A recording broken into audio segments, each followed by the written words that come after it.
4 सितंबर daily current affairs. Meghalaya ने शरद ऋतु calendar 2025 launch किया। मेघालय सरकार ने पर्यटन विभाग की पहल के तहत ऑटम कैलेंडर 2025 लॉन्च किया है। इसका उद्देश्य राज्य की सांस्कृतिक समृद्धि को प्रदर्शित करना और स्थानीय आजीविकाओं को मजबूती देना है। इस कैलेंडर के माध्यम से मेघालय को संगीत, खेल और संस्कृति का प्रमुख वैश्विक पर्यटन केंद्र बनाने की दिशा में कदम बढ़ाया गया है। भारत का सेवा क्षेत्र PMI 15 साल के उच्चतम स्तर पर। S&P ग्लोबल के आंकड़ों के अनुसार भारत का सेवा क्षेत्र अगस्त 2025 में 15 साल के उच्चतम स्तर पर पहुंच गया और HSBC इंडिया सर्विसेज PMI बढ़कर 62.9 हो गया। यह वृद्धि मजबूत घरेलू और अंतर्राष्ट्रीय मांग के कारण हुई। इस वृद्धि ने कीमतों में एक दशक से भी ज़्यादा समय में सबसे तेज वृद्धि को भी बढ़ावा दिया, क्योंकि कंपनियों ने बढ़ती इनपुट लागत का बोझ ग्राहकों पर डाल दिया।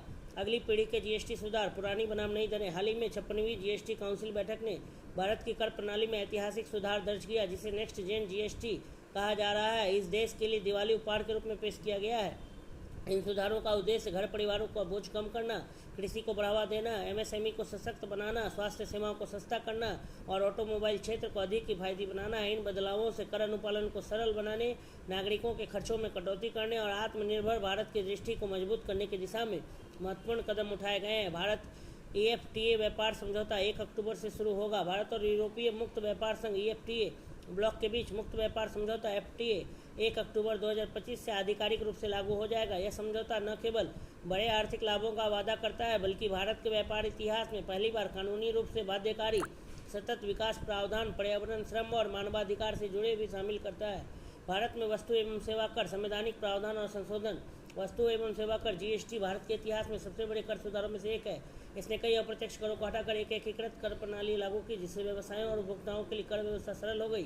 GST को लागू करने के लिए संविधान में कई बदलाव किए गए, जिनके परिणामस्वरूप संविधान 101 संशोधन अधिनियम 2016 पारित हुआ। इस अधिनियम ने केंद्र और राज्य दोनों को GST से संबंधित कानून बनाने का अधिकार दिया और इसके संचालन की देखरेख के लिए GST काउंसिल, GST परिषद का गठन किया गया। वित्त वर्ष 2026 की पहली तिमाही में भारत में FDI 15% बढ़ा। नए सुधारों से ऑटोमोबाइल क्षेत्र को बड़ा लाभ होता है। छोटे पेट्रोल और डीजल कारें, हाइब्रिड वाहन, 350 सीसी तक की मोटरसाइकिलें, तिपहिया वाहन तथा ट्रक और एम्बुलेंस जैसे वाणिज्यिक वाहन, जिन पर पहले 28% कर लगता था, अब केवल 18% GST के दायरे में आएंगे।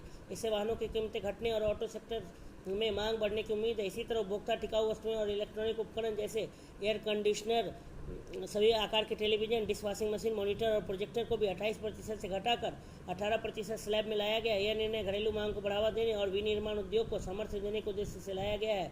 56वीं GST परिषद बैठक, मुख्य बातें और सुधार। जलवायु कार्रवाई के लिए भारत जापान संयुक्त ऋण तंत्र। लिवरपूल में विश्व मुक्केबाजी चैंपियनशिप शुरू। GST परिषद, संवैधानिक प्रावधान और कार्य। सरकार ने